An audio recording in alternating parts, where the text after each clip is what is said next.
महत्वपूर्ण बात जिसको अपन करते हैं कि आज का पहला सवाल क्वेश्चन नंबर फर्स्ट। आज का पहला सवाल u बराबर e की power x cos y, u बराबर e की पावर x cos y क्या दिया गया फलन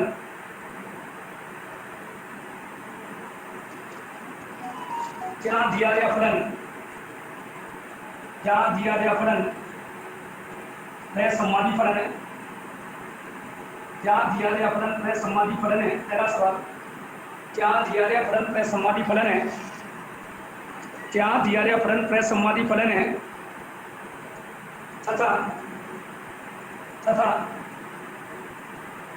दिए गए फलन का संयुग्मी फलन भी ज्ञात कीजिए। दिए गए फलन का संयुग्मी फलन भी ज्ञात कीजिए। दिए गए फलन का संयुग्मी फलन भी ज्ञात कीजिए तथा फलन है जड़ की रचना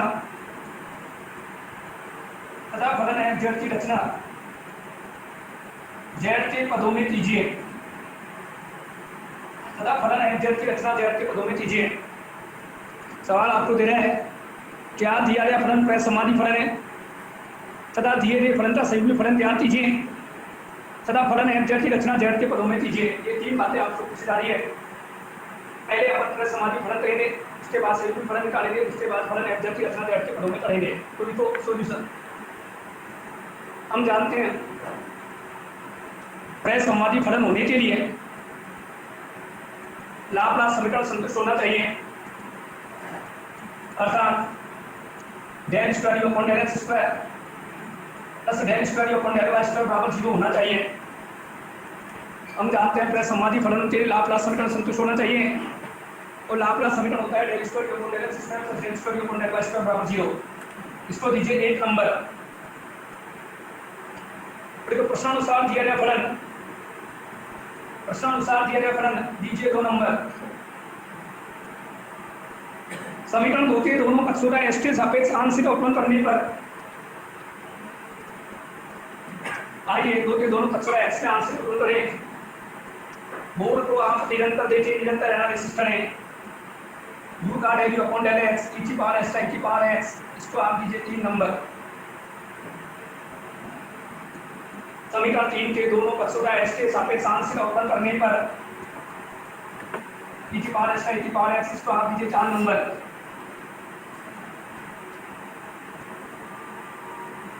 इसी प्रकार समीकरण 1 के दोनों पक्षों का y के सापेक्ष आंशिक अवकलन करने पर y के सापेक्ष आंशिक अवकलन कीजिए। डेल u बटे डेल y cos y का माइनस sin y, ये दो 5 नंबर। समीकरण 5 के दोनों पक्षों का y के सापेक्ष आंशिक अवकलन करने पर sin y का cos y, ये दो 6 नंबर। u का x में कर लिया, u का y में कर लिया एक को, उसके बाद उन दोनों का डबल कर लिया। समीकरण 4 में 6 को जोड़ने पर 4 में 6 को जोड़ने पर लेफ्ट में जोड़े, राइट में जोड़े, दोनों को जोड़ लें, कट जाएगा, 0 आ जाएगा। समीकरण 4 में 6 को जोड़ने पर 4 और 6 को जोड़ ले, लेफ्ट में जोड़ ले, राइट में जोड़ ले, कटेगा तो 0 आ जाएगा। देख ले 0 आ गया। नीचे को अतः दिया गया फलन असम्मादी फलन है। अतः दिया गया फलन असम्मादी फलन है जो कि लाप्लास समीकरण संतुष्ट होता है। अतः दिया गया फलन असम्मादी फलन है जो कि लाप्लास समीकरण संतुष्ट होता है। ये था बहुत अच्छा फलन जो आपने देखा, बहुत ही बढ़िया, बहुत ही सुंदर जो आपने देखा।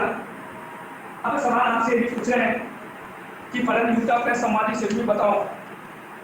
मैंने आपको बता रहे हैं u का संयुग्मी v होता है, v का संयुग्मी u होता है। माना फलन u का असम्मादी संयुग्मी b है। माना फलन यूटा प्लस समाधि से भी बी है।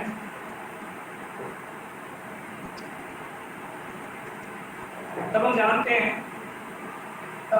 हैं dv बराबर, तब हम जानते हैं dv बराबर del B upon del x dot d x del B upon del y dot d Y.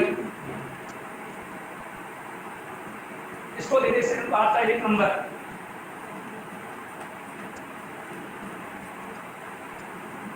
Kosi Riemann समीकरणों के अनुसार हम जानते हैं कोसी रीमान समीकरणों के अनुसार हम जानते हैं ux बराबर वी वाई तथा uy बराबर माइनस वी एक्स, या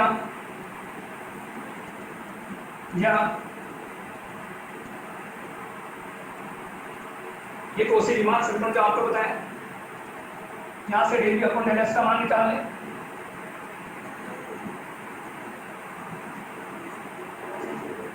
del B upon del y तेरे सामने तैयार रखा हुआ है, del B upon del y del B upon del x तैयार रखा हुआ है।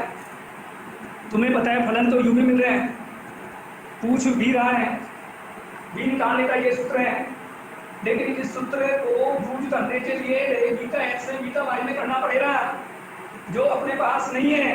तो बदलने का काम कौन करता है? कोसी। इसको दे दे 2 नंबर, इसको दे दे 3 number, del B upon del x 3 में रखा हुआ है, del B upon del x del B upon del y 2 में रखा हुआ है। समीकरण 3 में 2 से समीकरण 3 में 2 से समीकरण 1 में मान रखने पर समीकरण 3 में 2 से 1 में मान रखने पर 3 में 2 से 1 में मान रखने पर dv बराबर del B upon del x का मान ये रहा, इनको में dx चल रहा है, del B upon del Y का मान ये रहा, इनको में dy चल रहा है।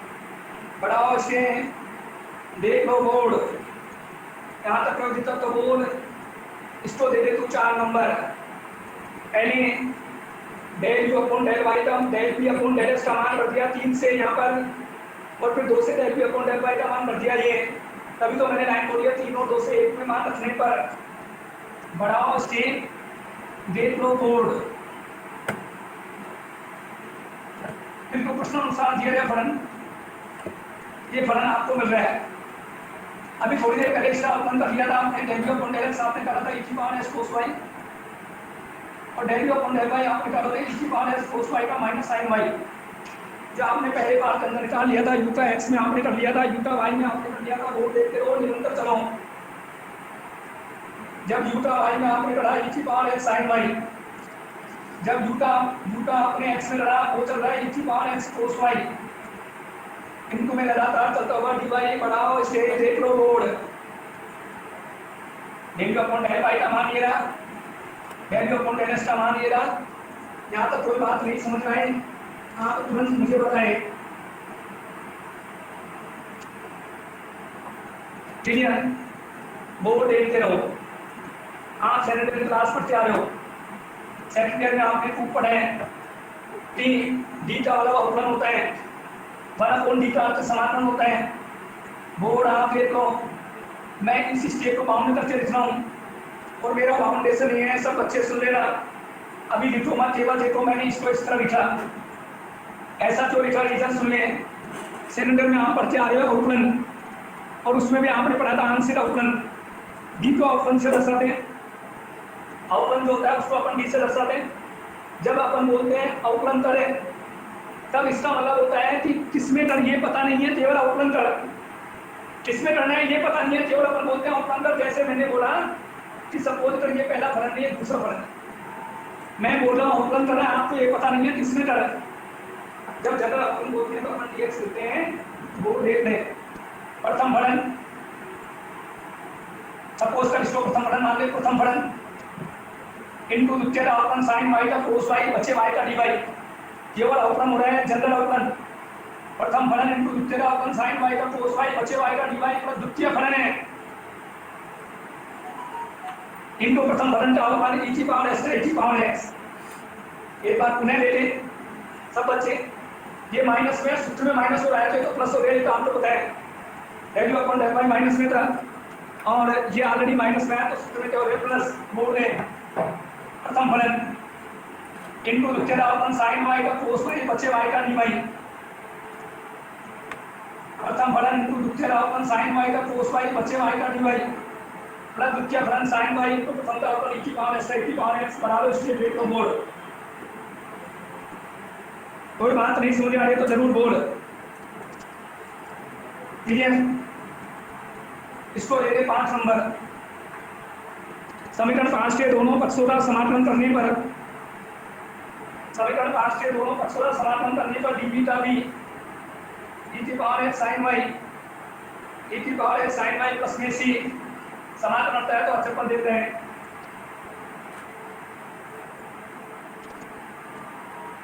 प्राप्त परिणाम u के संयुग्मी फलन v को दर्शाते हैं। प्राप्त परिणाम u के संयुग्मी फलन v को दर्शाते हैं। प्राप्त परिणाम u के संयुग्मी फलन v को दर्शाते हैं। फिर तो थर्ड पार्ट सवाल का तीसरा पार्ट बोर्ड आप कंटिन्यूअसली देखें। तीसरा पार्ट आपसे रहा है फलन एफ की रचना कीजिए। ये तो हम जानते हैं एफ जेड बराबर यू प्लस आयोटा वी। हम जानते हैं एफ जेड बराबर यू प्लस आयोटा वी। तुम्हें बताया अपने पास भी आ गया यू भी आ गया। यू तो सवाल ये दे रहा था, वी थोड़ी देर पहले आपने निकाल लिया, वो ये दे रहा था बढ़ाओ इसके।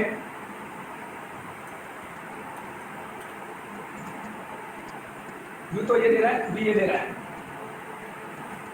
ई की पावर एस कॉमन ले लें, बोर्ड पर तू ध्यान दे ले। ई की पावर एस कॉमन ले ले, बोर्ड पे तू ध्यान दे ले। एफ जेड चल रहा है, ई की पावर एक्स चल रहा है, बोर्ड देख ले, ध्यान दे ले। आपने सेकेंड में आएगा सूत्र पढ़ाया ई की पावर आयोटा थीटा होता है cos theta plus iota sin theta.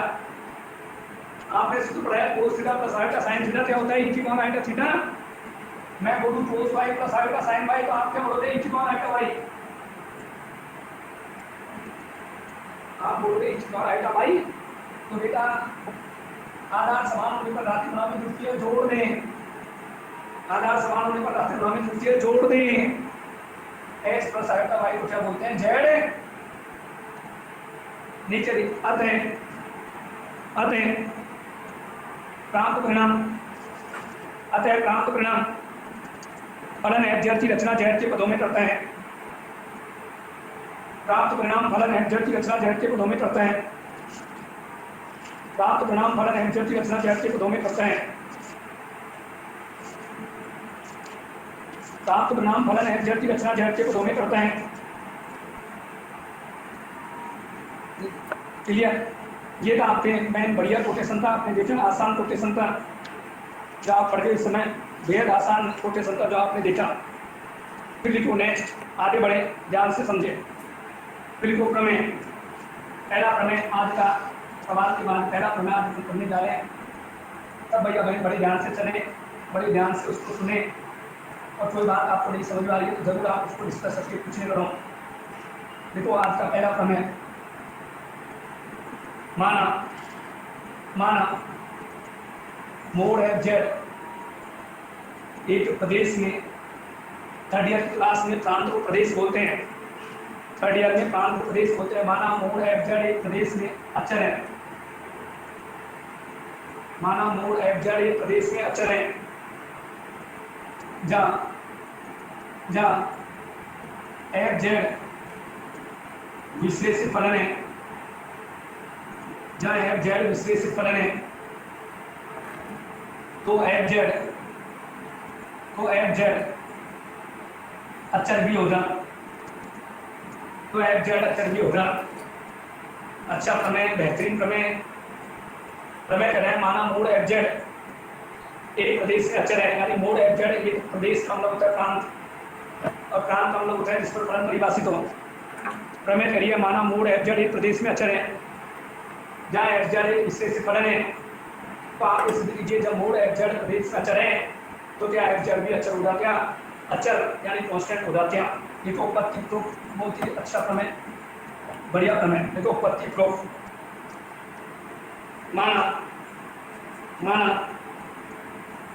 या तो माना लिख लो, हम जानते हैं, सिर्फ हम जानते हैं एफ जेड बराबर यू प्लस आयोटा वी, हम जानते हैं एफ जेड बराबर यू प्लस आयोटा वी, दे दे नंबर।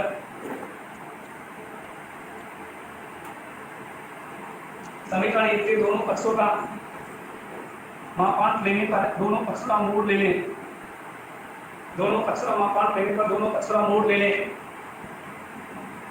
मोड आता है तो अंडर रूट में आता है रियल का स्क्वायर प्लस इमेजिनरी का स्क्वायर, मोड हटेगा तो अंडर रूट में आएगा रियल का स्क्वायर प्लस इमेजिनरी का स्क्वायर, मोड हटता है तो अंडर रूट में आएगा रियल का स्क्वायर प्लस इमेजिनरी का स्क्वायर। मोड देख रहे, ध्यान दे रहे, नहीं समझ आया तुरंत पूछ रहे हैं। क्लियर? कोई बात नहीं समझ आ रही है जरूर डिस्कस कर लें। हम जानते हैं एफ बराबर यू प्लस आयोटा वी, समीकरण एक के दोनों पक्षों का मापांक लेने पर मोड ले लें। मोड रहता है तो अंडर रूट में रियल का स्क्वायर प्लस आयोटा के गुणांक का स्क्वायर यानी बी स्क्वायर, रियल का स्क्वायर प्लस आयोटा के गुणांक का स्क्वायर बी स्क्वायर बढ़ा लें। क्लियर? अब आपको पता है प्रमेय कह रही है मोड एफ जेड क्या है, अचर है। प्रमेय कह रही है मोड एफ जेड क्या है, अचर है। प्रमेय बोलती है बात मोड एफ जेड क्या है, अचर है। इसको दे दे 2 नंबर। प्रमेय के अनुसार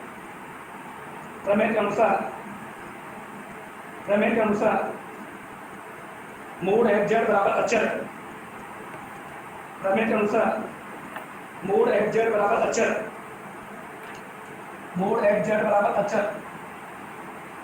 अचर को तू सी मान ले, अचर को तू सी मान ले। अपनी कॉपी में तू 3 नंबर दे दे, अपनी कॉपी में तू 3 नंबर दे दे। समीकरण 3 से समीकरण 2 में मान रखने पर, 3 से 2 में मान रखने पर, 3 से 2 में मान रखने पर दे दे कॉपी में तू 4 नंबर। 3 से 2 में मान रखने पर दे दे तू 4 नंबर। समीकरण 4 के दोनों पक्षों का वर्ग करने पर, दोनों पक्षों का वर्ग कर दें, दे दे तू 5 नंबर। समीकरण 5 के दोनों पक्षों का एस के सापेक्ष अवकलन करने पर, एस के सापेक्ष अवकलन कर ले,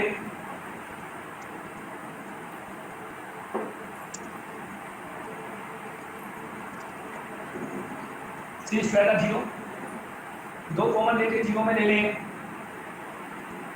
2 कॉमन ले ले 0 में ले लें। अपनी कॉपी में 6 नंबर दे लें। इसी प्रकार समीकरण 5 के दोनों पक्षों का y के सापेक्ष आंशिक अवकलन करने पर,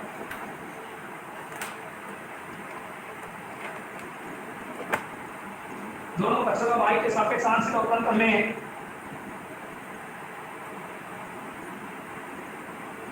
बोर्ड 2 देख लें।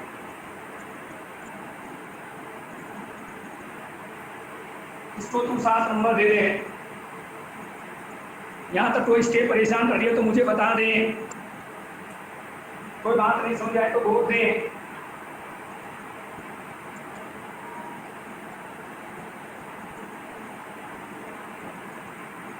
क्लियर? अरे बोलो।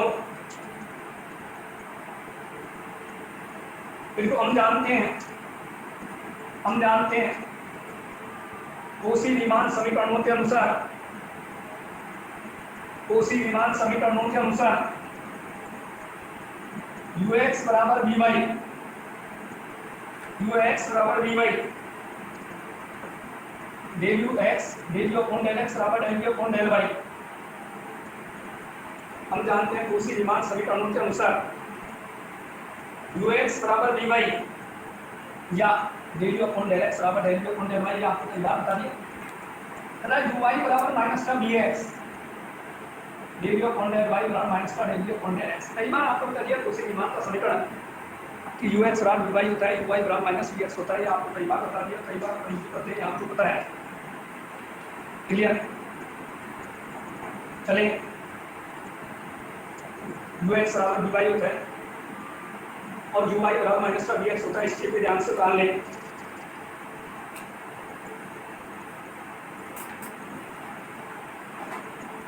इसको तू 8 नंबर दे दे, इसको तू 9 नंबर दे दे। यहाँ तक कोई बात नहीं समझ आ रही है जरूर पूछ लें।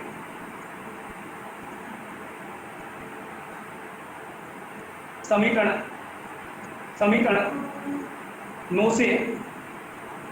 9 से del u upon del Y का मान समीकरण 7 में रखने पर, समीकरण 9 से del u upon del Y का मान समीकरण 7 में रखने पर, समीकरण 9 से del u upon del Y का मान समीकरण 7 में रखने पर सब student del u upon del Y का मान समीकरण 7 में भर दें। ये रहा समीकरण 7, del u upon del Y का मान माइनस का del u upon del x. ये स्टेप लगातार चलता हुआ बोर्ड को ध्यान से देख लें। Del u upon del Y का मान भर दें और ये del u upon del Y का मान आपके पास आते हैं माइनस का u del u upon del x. यहाँ तक उतार लें, कोई बात परेशान करती है तो मुझे बता दें, कोई भी स्टेप प्रॉब्लम कर रही है तो बता दें। यहाँ तक जल्दी चले, कोई बात आपको पूछनी है पूछ लें।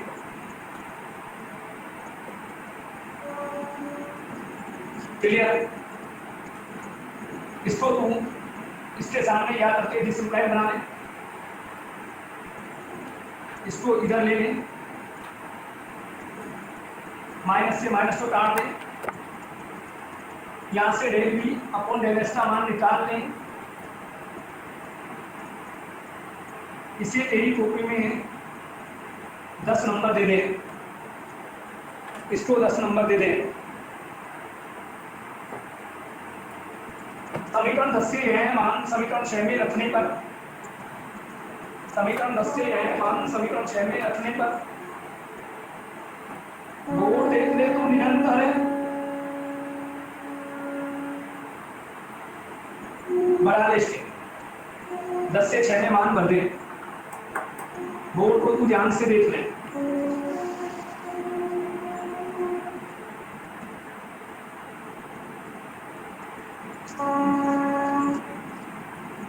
क्लियर?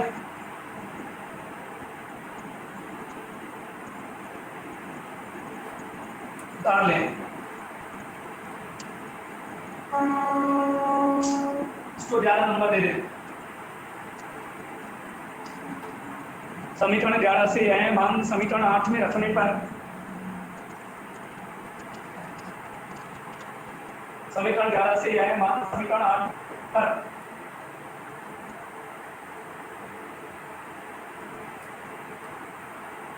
निरंतर है।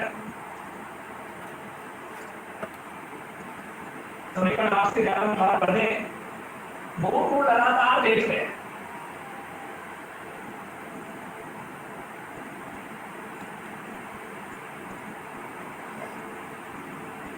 बढ़ा लें, जा कर लें, इसको 0 में भर लें, याद कर ले इसको 0 में भर लें, याद कर ले इसको 0 में भर लें। तुझे पता है अपन ने del B upon del y तो 0 बना दिया। जब तुम्हें पता है del B upon del y 0 हो गया तो डेल अपॉन डेल एक्स भी 0 हो गया। तो समीकरण 8 आपको कोसी मान ये कहता है कि बी वाई बराबर क्या होता है यू एक्स। तो जब del B upon del y 0 होगा तो बेटा del B upon del x भी 0 हो जाएगा। तो होगा तुझे आपको पता है कि यू एक्स बराबर क्या चलता है बी वाई। नीचे तब del u upon del x बराबर 0 भी होगा, तब del u upon del x बराबर 0 भी होगा। क्यों होगा? थोड़ी मैंने आपको बताया कि जब del B upon del y 0 है तो del u upon del x 0 होगा। क्यों होगा? तो ये कोसी रीमान समीकरण आपको बता रहे हैं कि यू एक्स बराबर क्या होता है बी वाई। साइड में लिखना चाहे तो लिख देना समीकरण 8 से, साइड में लिखना चाहे तो लिख देना समीकरण 8 से। तुम्हें पता है कि मैंने दोनों समीकरणों में विलोपन विधि लेके del B upon del Y का फॉर्मेट बनाया है। जरूरी है क्या del B upon del Y का बनाना? Del B upon del x का भी तो बना सकते हैं। तो अपन केवल एक रोटेशन को बनाते हैं, दूसरे को इसी प्रकार लिखते हैं, मतलब बार बार नहीं बनाएंगे। दूसरे को अपन बोलेंगे इसी प्रकार कोई चले। जब तुम्हें पता है 2 कोऑर्डिनेट 0 होते हैं तो बच्चे 2 भी होंगे नीचे इसी प्रकार del u upon del Y बराबर 0 तथा del u upon del x बराबर 0, del u upon del Y बराबर 0 तथा del u upon del x बराबर 0। सब तो 0 हो गया। आपको पता है ये 0 हुआ तो ये जीरो जब हुआ जब इसका फलन अचर होगा, जैसे मान लीजिए मैं आपसे बोलूँ कि मान ले कोई फलन b बराबर c है, तो इसका अवकलन करेगा तो u का अवकलन करते तो जीरो आएगा। तो यानी ये जीरो कब होंगे, जब इसके फलन अचर होंगे। तो नीचे आते हैं del B upon del Y बराबर zero, del B upon del Y बराबर zero, del B upon del x बराबर zero, del B upon del Y बराबर zero, del B upon del x बराबर zero, del B upon del Y बराबर zero, del B upon del x बराबर zero. ये चारों आता है del B upon del Y बराबर zero, del B upon del x बराबर zero, del B upon del x बराबर zero, del B upon del Y बराबर जीरो। ये तभी संभव है, ये तभी संभव है, ये तभी संभव है जब इनसे निर्मित फलन, जब इनसे निर्मित फलन, जब इनसे निर्मित फलन अचर फलन हो, जब इनसे निर्मित फलन अचर फलन हो। क्योंकि आपको पता है अचर का अवकलन लेना तभी तो जीरो आएगा। ये तभी संभव है जब इनसे निर्मित फलन अचर हो। नीचे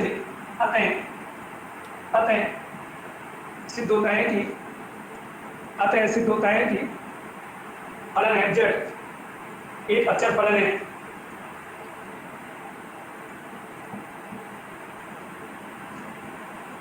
अतः सिद्ध होता है कि फलन f z एक अचर फलन है।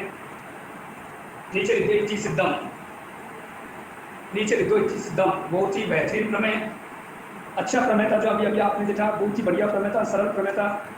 सबसे बड़ी बात ये आसान प्रमेय, इसलिए बेहद सरल है। नेक्स्ट एग्जाम्पल सिद्ध कीजिए कि एफ जेड बराबर sine x cos hyperbolic Y plus iota cos x sine hyperbolic Y, iota cos x sine hyperbolic Y सर्वत्र विश्लेषित एवं संतत फलन है। सर्वत्र विश्लेषित एवं संतत फलन है। सर्वत्र विश्लेषित एवं संतत फलन है। देखो आप सब बच्चे जानते हो कि विश्लेषित फलन होने का मतलब होता है उसकी मान समीकरणों को संतुष्ट करना। ये एग्जाम्पल आपसे बोल रहा है कि आप ये सिद्ध कीजिए कि फलन सर्वत्र संतत है और साथ में क्या है, विश्लेषित है। ये अपने से पूछा जा रहा है। तो आइए इसकी चर्चा अपन करें, संतत और विश्लेषित कैसे। देखो सोल्यूशन हल है, अब लिखे बोर्ड देखे ध्यान से देखें। देखो हम जानते हैं एफ जेड बराबर यू प्लस आयोटा बी, हम जानते हैं एफ जेड बराबर यू प्लस आयोटा बी, या एफ जेड बराबर U X Y plus iota B X Y, F Z बराबर U X Y plus iota B X Y. इसको दे दिए 1 नंबर, तुम्हें बता रहता है उसी के अनुसार एफ जेड बराबर यू प्लस आयोटा बी होता है, जबकि यू का अर्थ माइंड में पूरा पूरा होता है यू एक्स वाई, बी का पूरा अर्थ होता है बी एक्स वाई, यू का पूरा अर्थ होता है यू एक्स वाई, बी का पूरा अर्थ होता है बी एक्स वाई। प्रश्नानुसार एफ जेड बराबर, प्रश्नानुसार एफ जेड बराबर, प्रश्नानुसार एफ जेड बराबर दे दे उप में 2 नंबर, एफ जेड बराबर दे दे उप में 2 नंबर। समीकरण 1 से समीकरण 2 में मान रखने पर, समीकरण 1 से समीकरण 2 में मान रखने पर 1 से भर दे 2 में मान, बोर्ड पर दे दे तू ध्यान।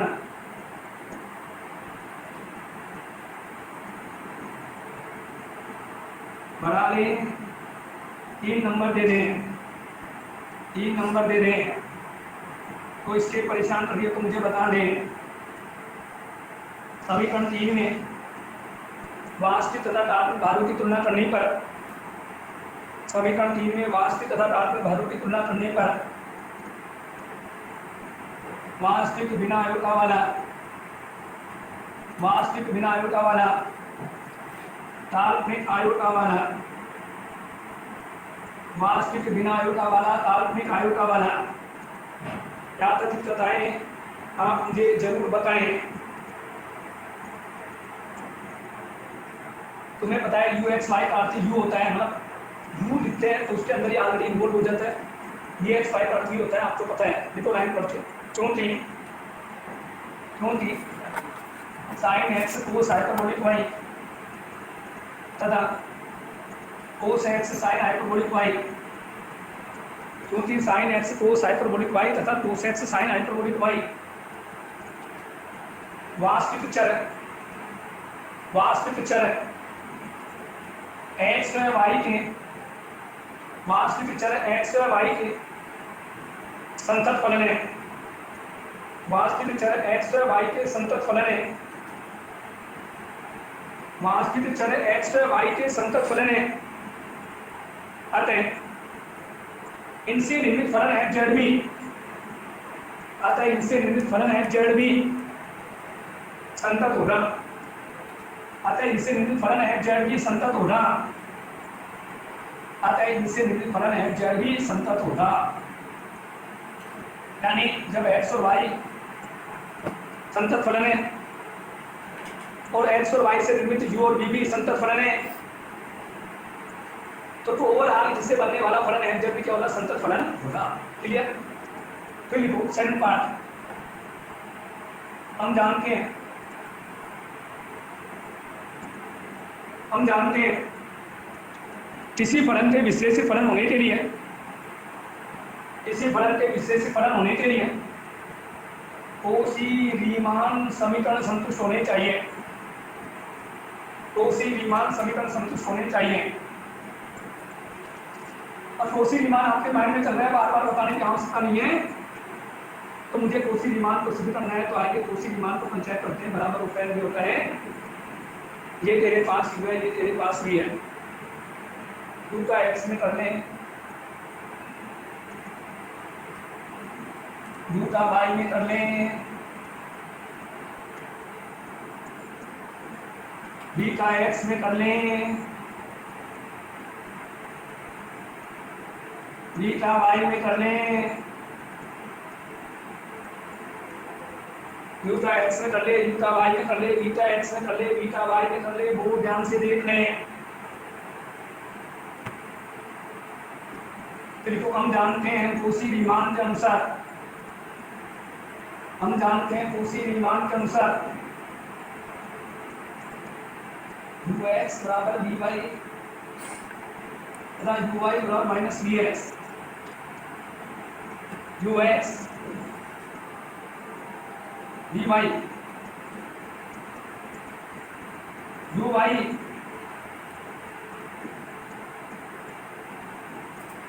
B x.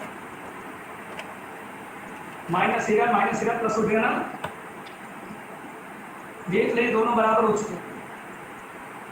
देख ले यू एक्स तेरे पास ये रहा, देख ले बी वाई तेरे पास ये रहा, देख ले यू वाई ये रहा, देख ले बी एक्स ये रहा, माइनस माइनस प्लस, देख ले दोनों बराबर हो गए।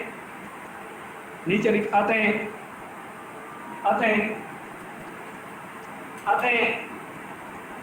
दिया गया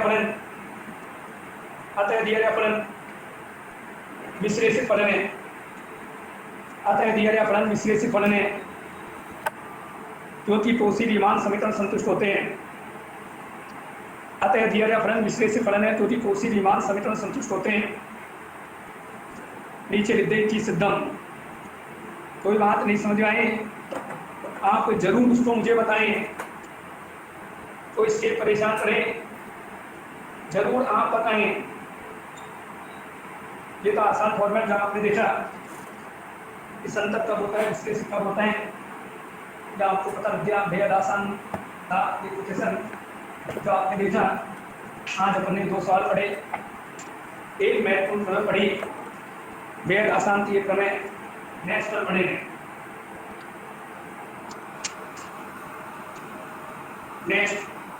पढ़ेंगे, कोई बात नहीं समझ आए जरूर आप उसको कोचिंग करो, मैसेज करने करो। नेक्स्ट कल पढ़ेंगे।